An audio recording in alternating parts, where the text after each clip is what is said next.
I din hjerne, der har du 100 milliarder hjerneceller. De her hjerneceller, de forbinder sig med hinanden. De siger goddag, goddag og laver venskaber i hjernen.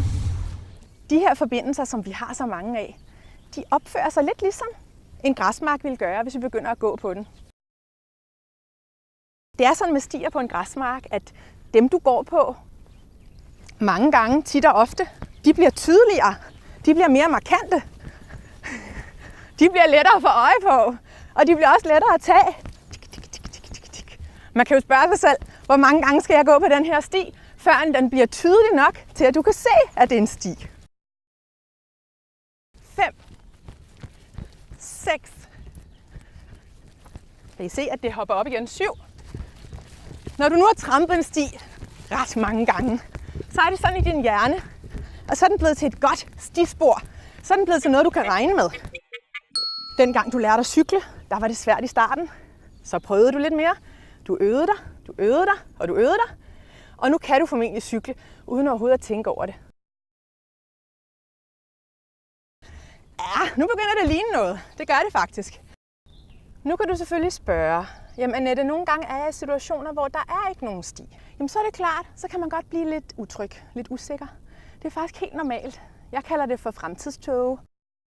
Det du kan gøre, det er, at du kan spørge dig selv, hvor er der egentlig nogle stier, som jeg har gået på før? Hvor er der måske nogle stier, som jeg er glad for at gå på? Som jeg har øvet mig på, som jeg er tryg ved? En dreng, der hed Harry, han var ude og løbe sådan et 5 km løb med nogen fra sin klasse. Og det var lidt hårdt. Altså han kunne nok godt have øvet sig lidt mere i forvejen, men han sprang ud i det. Og på et tidspunkt blev han overhalet af de andre fra klassen, og han var sådan lidt tæt på at give op. Han blev meget forpustet, også mere end han havde regnet med. Men han klarede det, han kom i mål, og det var en stor sejr for ham. Og så nogle dage efter, så sidder han så og skal lave matematik, og tænker, jeg bliver aldrig god til matematik, eller det duer jeg ikke til det her. Og så kan man sige, at man kan selvfølgelig godt blive de der følelser, at man kigger ud på matematikken, græsmarken, og så tænker man, hvor starter jeg, slutter jeg henne? Men det, som Harry faktisk gjorde, det var, at han tænkte, hvor er der en sti, som jeg allerede har gået på, som faktisk gik meget godt.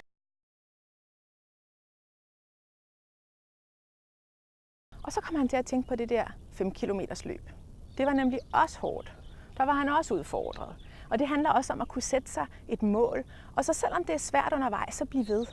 Og vi ved faktisk fra de forskere, der sidder og undersøger, dem der er mega gode, hurtige til matematik, og så dem, der kæmper lidt mere med det, man ved, at den største forskel på dem, det er faktisk, hvor meget de bliver ved. Altså om de synes, det er svært, og så giver de slip på det og gider ikke mere, eller om de tænker, nå for søren, den duede ikke lige, den fremgangsmåde, nu vælger jeg en anden.